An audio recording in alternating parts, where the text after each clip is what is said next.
Olá! Você já parou para pensar como as antigas civilizações marcavam o tempo e as estações do ano através do Sol, já que não dá para olhar para ele diretamente? Você já parou para pensar sobre isso? Vamos descobrir um pouco mais sobre essa situação?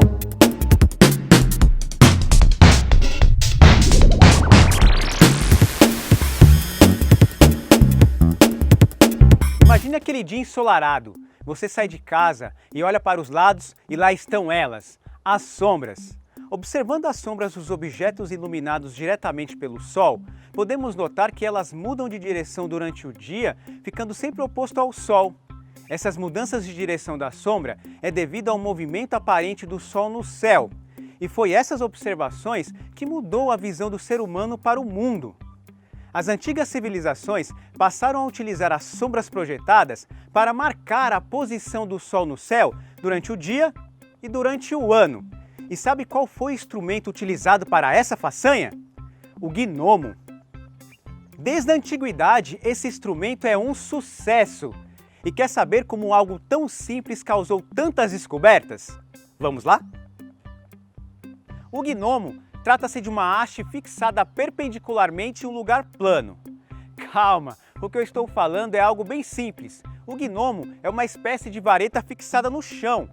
Ela pode ser construída de diversos materiais, como madeira, ferro, rocha ou até mesmo galho de árvores, desde que esteja bem reto.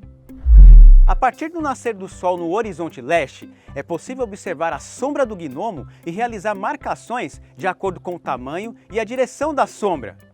Conforme o Sol ganha altura no céu, é possível observar a sombra do gnomo diminuindo.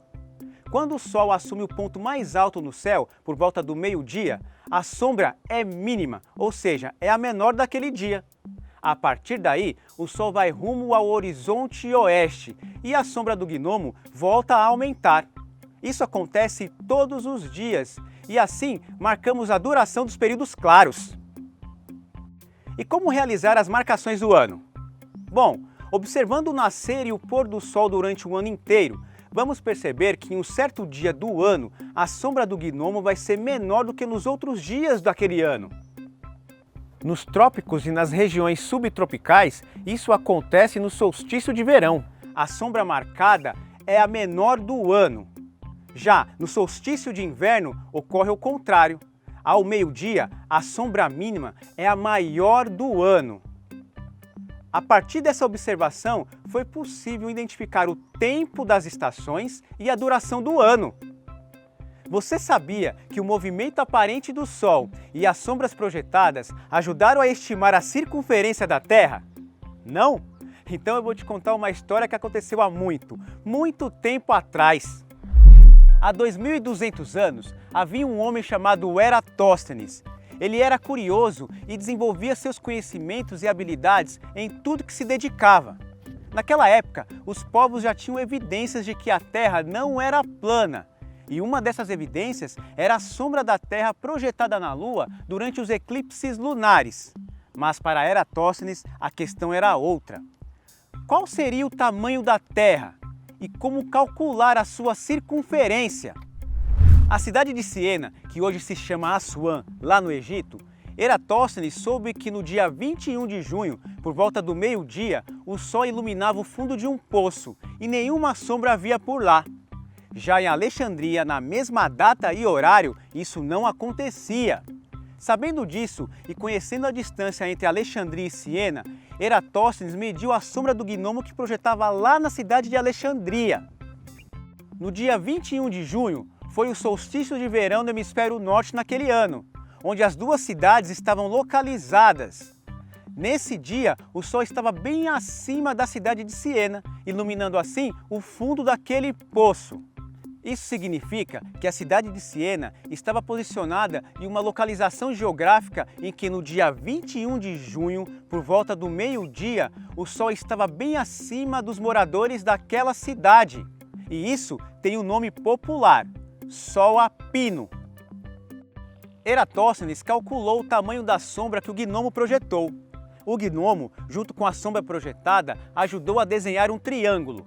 A junção das retas de um triângulo forma os ângulos. Então, Eratóstenes calculou os ângulos desse triângulo. O resultado foi 7,2 graus.